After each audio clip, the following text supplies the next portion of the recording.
আসসালামু আলাইকুম viewers, bit aid এর পক্ষ থেকে হাউ টু ইনস্টল উইন্ডোজ 11 এর প্রথম পর্বে আপনাদেরকে স্বাগতম জানাচ্ছি। আমি নিশান।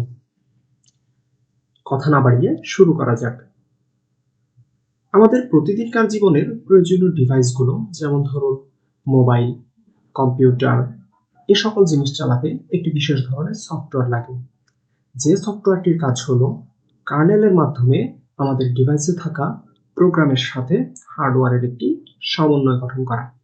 এখন এই সমন্বয় গঠন করার কাজ যে সফটওয়্যারের মাধ্যমে করা হয় সেটির নাম ওএস বা অপারেটিং সিস্টেম। যেমন ধরুন আপনার একটি অ্যান্ড্রয়েড স্মার্টফোন আছে। এখন আপনি যে বলছেন অ্যান্ড্রয়েড স্মার্টফোন, এখানে আসলে অ্যান্ড্রয়েডটি হলো আপনার স্মার্টফোনের অপারেটিং সিস্টেম। অর্থাৎ আপনার অ্যাপসগুলো বা সফটওয়্যারগুলোর সাথে হার্ডওয়্যারের যে সমন্বয় করার প্রয়োজন হয়, এই কাজটি করে থাকে অ্যান্ড্রয়েড। ঠিক তেমনি কম্পিউটারেরও কিছু জনপ্রিয় ওএস আছে, যেমন উইন্ডোজ, ম্যাকওএস, লিনাক্স ইত্যাদি। বাংলাদেশের সবচেয়ে জনপ্রিয় ওএস এর নাম হলো উইন্ডোজ। উইন্ডোজের বিভিন্ন রকমের ভার্সন রয়েছে: Windows XP, Windows vista, Windows 7, Windows 10, 11 ইত্যাদি। বর্তমানে মাইক্রোসফট কোম্পানি তাদের উইন্ডোজ 7 এবং এর আগের ভার্সনগুলোর সার্ভিস এবং আপডেটের কাজ একেবারেই বন্ধ করে দিয়েছে। তো আজকে আমি আপনাদেরকে দেখাবো কিভাবে একটি ইউএসবি ফ্ল্যাশ ড্রাইভ, অর্থাৎ যেটিকে আমরা বলে থাকি পেন ড্রাইভ, এই পেন ড্রাইভের সাহায্যে কিভাবে উইন্ডোজ 11 কে আপনি ফ্রিতে আপনার কম্পিউটারে সেটআপ দিতে পারবেন। আর যারা উইন্ডোজ 10 সেটআপ দিতে চান তারাও একই প্রসেস ফলো করলেই হবে। এছাড়া আপনি চাইলে বাজার থেকে উইন্ডোজ 11 এর একটি সিডি কিনে এনে আপনার কম্পিউটারে সেটআপ দিতে পারেন। সেক্ষেত্রে সিডিটি আপনার ডিস্ক ড্রাইভে প্রবেশ করিয়ে আপনার কম্পিউটারটি যদি রিস্টার্ট করেন, তাহলে আপনার উইন্ডোজ ইনস্টলেশন প্রক্রিয়া শুরু হয়ে যাবে। সেক্ষেত্রে আমাদের ভিডিওর সেকেন্ড পার্টটি ফলো করুন। বর্তমানকালের ল্যাপটপগুলোকে স্লিম করার উদ্দেশ্যে তাদের অনেকগুলোতে এখন আর ডিস্ক ড্রাইভ দেওয়া হয় না, যার কারণে ইউএসবি ফ্ল্যাশ ড্রাইভ দিয়ে ল্যাপটপে উইন্ডোজ সেটআপ দেওয়ার প্রক্রিয়াটি এখন বেশি প্রয়োজন হয়।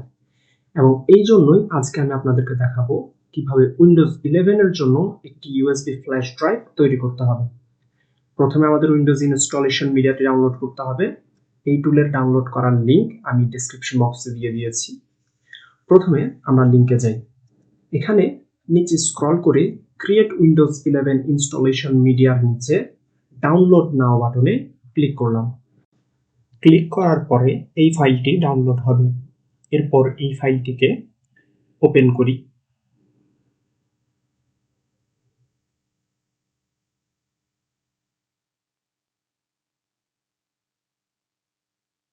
ওপেন করার পরে মাইক্রোসফট টার্মস অ্যান্ড এগ্রিমেন্টে অ্যাকসেপ্ট ক্লিক করি। এখানে আপনারা চাইলে চেক বক্সটি আনচেক করে আপনাদের পছন্দের ল্যাঙ্গুয়েজ এবং ভার্সন সিলেক্ট করতে পারবেন।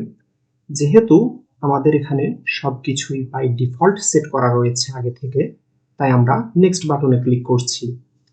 এখানে আপনি যদি পরবর্তীতে কাজ করার জন্য আইএসও ফাইল ডাউনলোড করে রাখতে চান, তাহলে সেটিও পারবেন।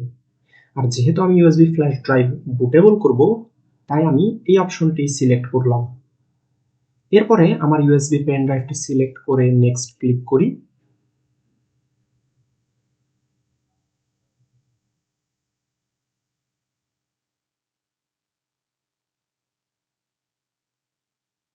ফিনিশ বাটনে ক্লিক করি। এই পর্যায়ে এসে আমাদের ইউএসবি ফ্ল্যাশ ড্রাইভটি বুটেবল হয়ে গিয়েছে। আর উইন্ডোজ ইনস্টলেশন প্রক্রিয়া দেখতে আমাদের এই ভিডিওর সেকেন্ড পার্টটি দেখুন। ভিডিওটি ভালো লেগে থাকলে লাইক, কমেন্ট ও শেয়ার করবেন। আর এরকম আরো নতুন নতুন ভিডিও দেখতে অবশ্যই আমাদের চ্যানেলটিকে সাবস্ক্রাইব করবেন। ধন্যবাদ।